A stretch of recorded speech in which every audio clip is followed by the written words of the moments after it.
Hey everybody, Bleach fan 2.0, and what I'm going to be talking about today is the Bleach chapter.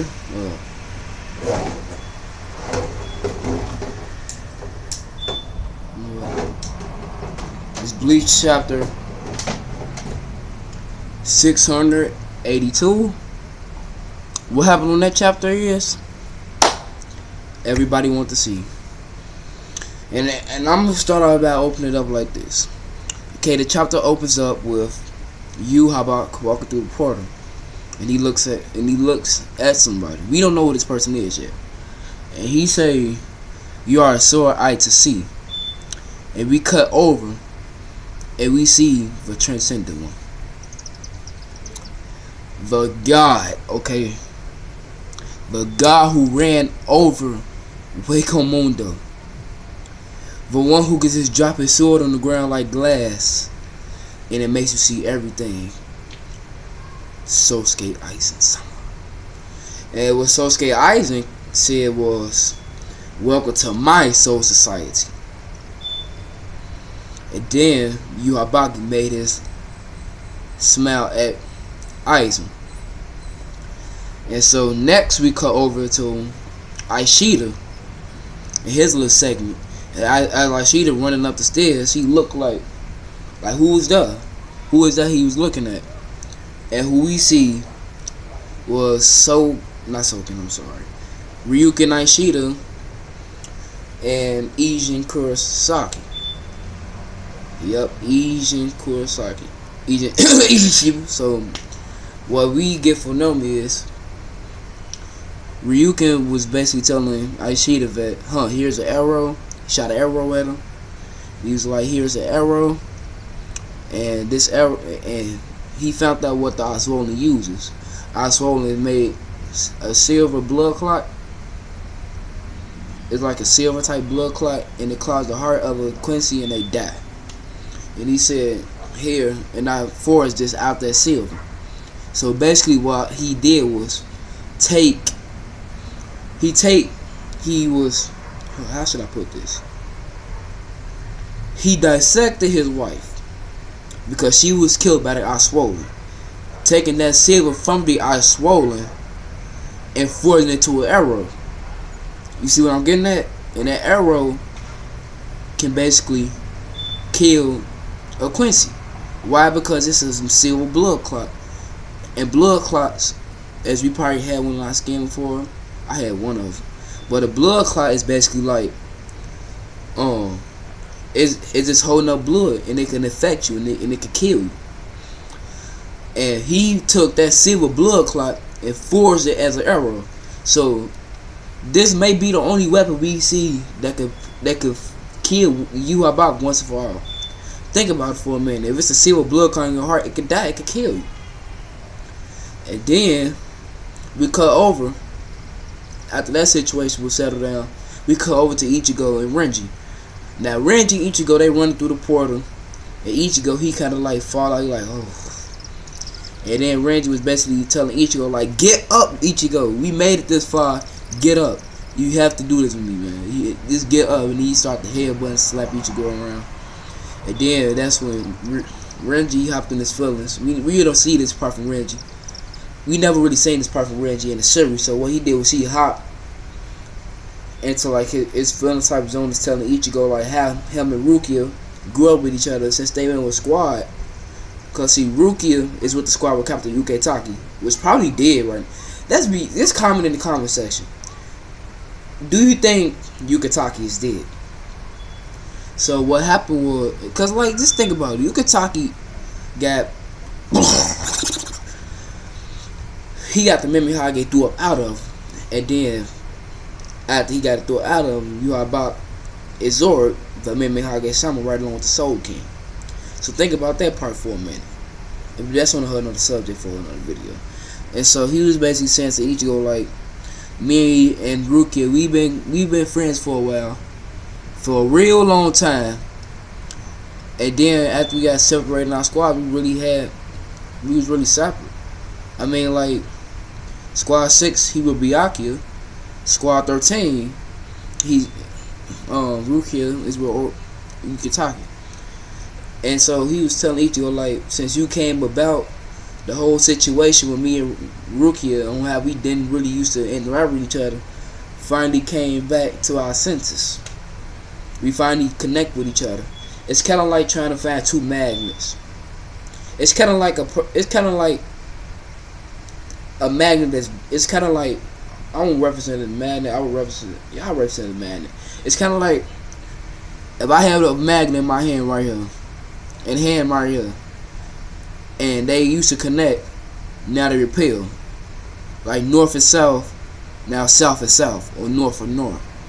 And so I pick up the two magnets and connect them back together. That's how Rukia and Renji connection is. And so after that transpired, we see Mount Everest type black viscous substance mountain, and it's just foosed up. And on that cutscene we see a foot stuck. Remind me, this is a foot, a black foot. And we see Aizen standing as the god that he normally is. Sosuke Aizen has been formally released from his chair, and he thought Yuhabak, how he to get up from the chair, because Yuhabak fooshed him up like that, and Aizen was free. So we see we see Aizen and Yuhabak have a little argument, a little debate or whatever. And from Aizen's perception, he was basically saying like, thank you I grant you eternity worth of gratitude for getting me up out the chair. If it had been for you, I'll still be sitting on my ass. And you was just basically saying like, you gonna fight me for the Soul Society? Really, Aizen? You gonna fight me for the Soul Society? And so that's what Aizen was like. I'm not, from Aizen's perspective, and to make it short terms, because I don't remember so much. And Aizen said like, I'm not fighting you for the Soul Society. This is my shit. But you stepping on my property, basically trying to rule over me. And what I do is take out anybody try to rule over me. Just like what he did with the Soul King. He didn't like the Soul King for what he was doing. Therefore, he tried to take over and take the Soul King's spot. But Ichigo stopped him. And speaking of that part, Yuabak said, you can beat Ichigo. No, that wasn't the part. Aizen that said, it seemed like Ichigo took you for a hard time up there. You know, troll god Aizen. We know Aizen is a full out troll guy. And Yuabak was like, okay, he gave me a hard time, but you come do the job like I did. I did the job that you couldn't do. And so Ichigo and Renji messed it up by jumping through the portal. Ichigo comes down with attack with his newly forged Zanpakuto. You hear me right here? His newly forged Zanpakuto. And then Yuabak stood tall and said, I seen the future of you coming back, you coming through the portal and coming back with a newly forged Zanpakuto, only to have it broke once more. And it was like, I'm gonna use my arm as an example. Ichigo's Zanpakuto broke like this. Now it broke like that. It's just like from my wristband on down, it was just shattered. It was just broke specifically in half. And we all knew from what my Yuri said, and I know a lot of people said it when he first got his Zanpakuto broken back in the beginning when he was with his full-brain Zanpakuto. Once Zanpakuto breaks, it breaks completely. And since Tsukishima came on the scene, the second time it got broke, then it got reforged because Tsukishima could replace memory. He can't do the future, but he could do the past. And that might be a good weapon, but for Yuabak, but you know Yuabak, he's the most bullshit anime character in the world, but we love him so much because he was Bleach. And yeah, he broke his Zanpakuto, and then he said to Ichigo like, your resilience is real annoying. He had his hand out like this, like he's gonna grab Ichigo again. And we end off the chapter where it's at right now. So now let's think, let's brainstorm. Okay, I'm gonna take this back to when he first did his, not when the second time he did his Oswald. He killed every Quincy, am I right or wrong? Basically, all the rest of the Quincy's. But where's Liddy Barrow? He is in the Soul Society because back when he was fighting Sunshu, he lost his abilities from the Hakioken blade. He lost everything he had. Okay, so where is he now? If Yuabak did to Oswald, I'm gonna tell you what, yeah, he alive, and he might have been defeated by Aizen, or he might have been defeated by Kuro Izuru. And there's 3 reasons to why I think he got killed, and there's 3 reasons to why I think he's still alive. And here's my 3 reasons why he's still alive. And 1 reason, because Aizen probably killed him with a Kodo Hisuji, and he said this ain't to the black, it ain't to a black space to up in time, and whatever he said. He said he had probably did it to Kodo Hisuji on all of Liddy Barrow's little flamingo owl type clones and killed them. That's my first thought. My second thought is, I mean, that's for his dead. My bad if I said he was alive. But my second thought on how he did, if Kuro Izuru, one of my favorite lieutenants, Kuro Izuru must have used his Bankai. Let's be honest. Let's be honest. We only have 2 lieutenants who know they Bankai. Why not Kizaru? Or maybe Kubo Type didn't want to add it. And I think he did use his Bankai.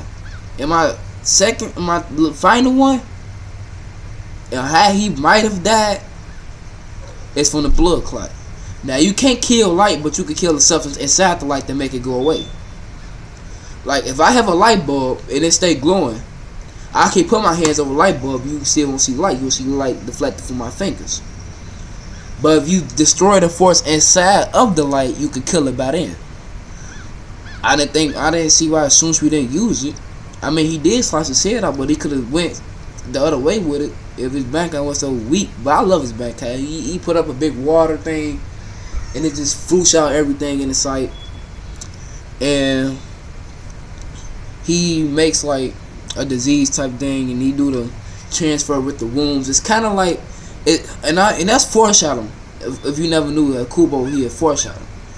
He had foreshadowed him with Aishida and the late great Hashira abilities for the balance and the antithesis. That was the foreshadow, but I think Liddy Barrow's still alive somewhere out there. Or maybe Kubo forgot about him. But as of now, my thoughts for the next chapter in 2 days, I think Aizen gonna have like a pretty metal fight, pretty good little battle with Yuhabak.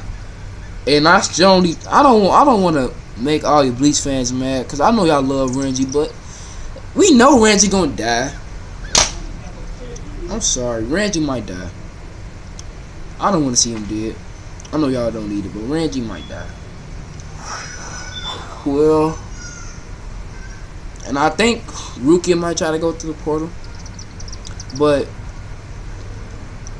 I think Aizen gonna get the upper hand on Yuhabak. But well, we won't know until we see on Thursday. Thank you guys for watching my Bleach review. I appreciate it so much. I ain't got a lot of subscribers. I ain't got a lot of likes. I ain't got a lot of comments.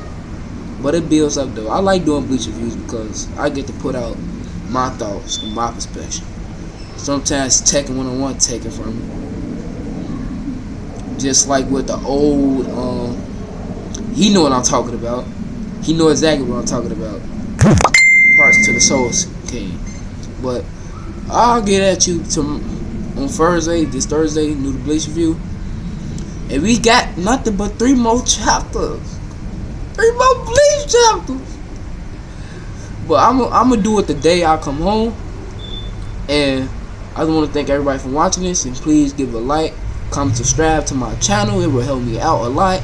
And if you, and I got a Q&A coming up when I hit my 100 subscribers. So I'm gonna drop a video and I'm gonna air it the Friday before. And I'm gonna want everybody to put their Q&As in there, and I'm gonna answer everybody's Q&A down the line. It'll probably take me an hour. But all I wanted to do is just thank you for watching my review. Be sure to comment, like, and subscribe. And I hope you love the next chapter.